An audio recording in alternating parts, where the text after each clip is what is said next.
I found out I was going to be part of the MCU after a meeting I had, top secret meeting, which was also a whole new world for me, with the director, Matt Shackman, the amazing writer, Jack Schaefer, and our producer, Mary Lavanos, in an office at Marvel, where I was escorted in and escorted out. Everything felt very top secret, and they laid out the idea for this show to me.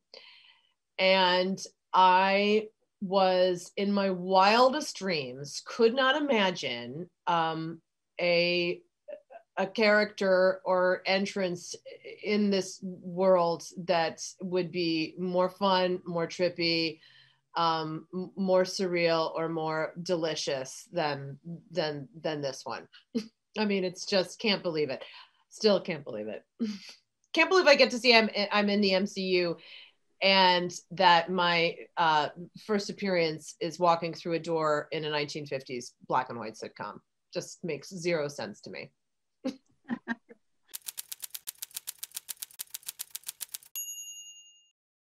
I think fans love WandaVision and their sweet relationship in the same way that I do. I can't speak for all fans, but I know that when I saw those movies with my kids, who are now older, but when I saw those movies for the first time, I remember through all of that, like, you know, beautiful mayhem and this like huge, all those huge set pieces, like I remember being so struck by this little teeny heartbeat in the middle of them, which was the chemistry between Lizzie and Paul and those two characters.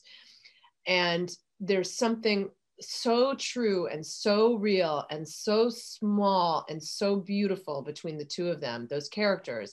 And I think that's why fans it really resonated with people, because in the middle of all of this grandiose, amazing superhero stuff that we have come to know and love, there was this teeny little love story. And I think that's why people are so excited about this series, is because it lets us drop into that and spend some more time with them that those big, beautiful movies have not afforded us to yet.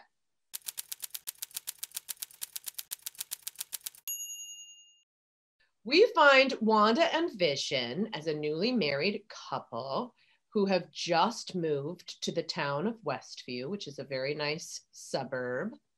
It's a suburban town of, it's a very nice suburban town. And I play Agnes, their next door neighbor. And she happens to be, in a very familiar way, the neighbor that just kind of pops by unannounced, offers a lot of advice, solicited and non, has a lot of, loves gossip, and loves to kind of show her the ropes of this new town, and also kind of make fun of it. I mean, there's so many. I mean, there's so many. You know, sitcoms are so embedded in like my personhood as like a comfort place, I think, from when I was a kid.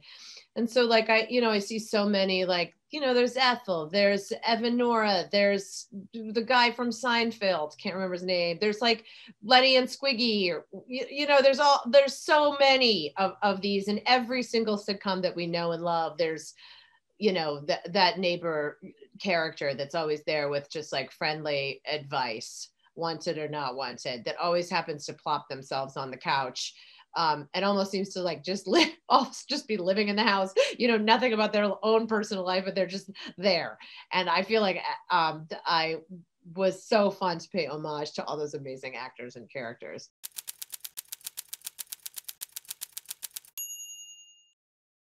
I mean, I had them repeated to me a couple of times because it was very trippy. And then I was so juiced up and just inspired that Kevin Feige and all of them were going to take this kind of a artistic and creative just swing because it is really, truly unlike anything the MCU has ever done. And it is, it's so multi-layered, and it is, I was just like mouth to the floor, like, how are you going to pull this off? And I am so pleased to say that it has, so far what I've seen has exceeded anything that I'm just so excited for the planet to see it. I prepared for this sitcom style by just watching a lot of them. As a child myself, so I was already born ready. And also we did a sitcom boot camp, all of us together, the cast, our director, Matt Shackman, and the writer, Jack Schaefer. When we first got together to do this way back when, we all had like 3 weeks to rehearse and watch basically sitcoms for every era that we would be dropping into, for every genre.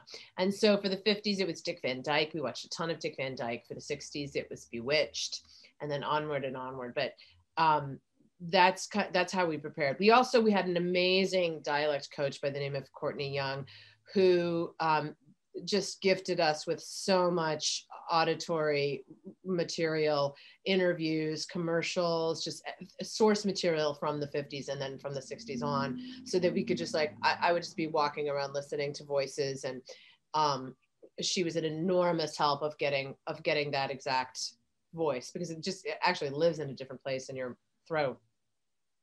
So that was an enormous help. And then those costumes, I mean, Maya, the designer, is just a goddess. And once you put that corset on, and you have to speak higher and wear those heels all the time and nylons, like, it's a whole other ball game.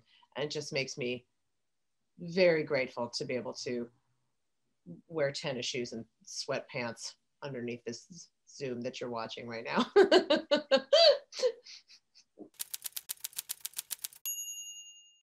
Yes, I mean, from every level of, in terms of production for this, the artists working behind the scenes to realize these eras were just mind-blowing.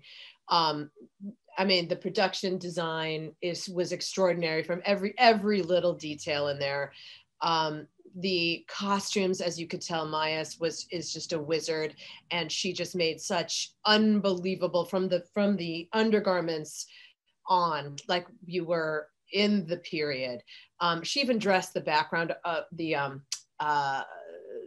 audience, for our live audience. I mean, the camera operators, I mean, she outdid herself. Everybody, the hair, the makeup, my team was unbelievable. The best wigs I've ever, like, all of it. Like, these artists that we worked with were incredible. And as I was talking before, Courtney Young, who was our dialect coach, really worked at not only just like going through different sounds, but just flooding our inboxes in the best way. As an actor, it's like my favorite thing, with source material from the actual era. So we got, like, you know, it was like commercials and interviews and sound bites and things that I would just be able to like listen to and kind of find the vibe that way. All of it. So from every department, we were just, for every era that we moved into, we were just like cocooned in that world and in that space. And really in that era, like, I was just blown away by the artists that worked on this. Props, like, I mean, everybody was working at the top of their game. Yes, I mean, I love that 50s costume so much. I mean, and it's so crazy because you can't see it. The black and white wardrobes are so beautiful, and if you were to see those in color, you can't believe how vivid and incredible they are. But because she knows exactly what colors, which is like beyond me, but because she knows what colors would pop the most in black and white and in that kind of camera, she was able to pick the perfect ones to like, and just, if you would have, you know, it's amazing to think of us walking around in those costumes that would never even be seen in these incredible colors. I mean, it was pretty amazing. Yeah, so we shot the 50s episode in front of a live audience. The live audience, which was of course very daunting, but the positive of it, and you know, as an actor, it's like my dream, was that we were able to rehearse it together as a company, really, for like 3 weeks beforehand. And we were able to go through kind of like a sitcom boot camp almost. So we rehearsed it, I mean, to the T, because, you know, all of those things are all, you know, obviously so much about just timing. It's like doors and yada, yada, yada, yada. It's like, and all the things that you see Wanda doing in the kitchen, like those were, it's like period effects. So it's like wires and you know, it's not like CGI or anything. It's all like wires and things like that. So it took a long time to rehearse. And the laughs that you hear are the laughs from the studio audience from the day that we shot it, which is also pretty incredible. Also, props to everybody that was sitting in there and kept that a secret for so long. I know you had to sign a gazillion things, but it's just pretty amazing that happened, and they that we were able to pull that off is pretty extraordinary. The script is written by Jack Schaefer. The scripts were written so to the era that they're in. So the jokes, especially in the 50s, are so charmingly baked into the 1950s that I think that a lot of us were like wondering if a modern audience watching it live was going to find it funny. And we were so surprised once we got there as to how many laughs were coming. Like, it was just such a charming, delightful, beautiful, nostalgic day. And we were racing around behind the scenes with quick changes and props, and I mean, it was mayhem in the best kind of a way. And it was like, I, again, can't believe that was my introduction to the MCU.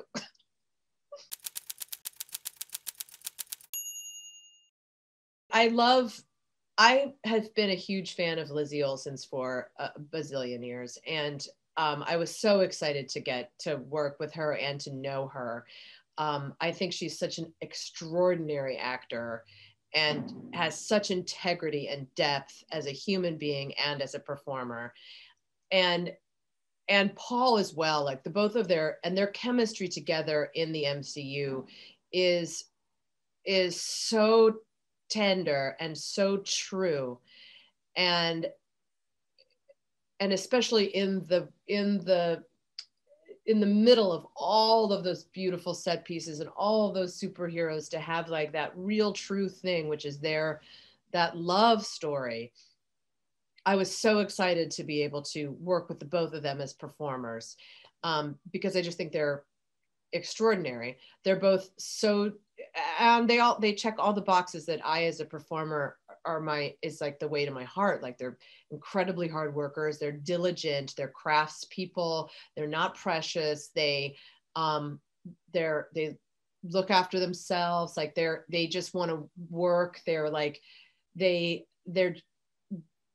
decent, good people. I'm just, Lizzie, I got to spend a lot of time with, and she's just a tremendous, tremendous, tremendous human being. I care about her deeply, and I just think she's also an extraordinary performer.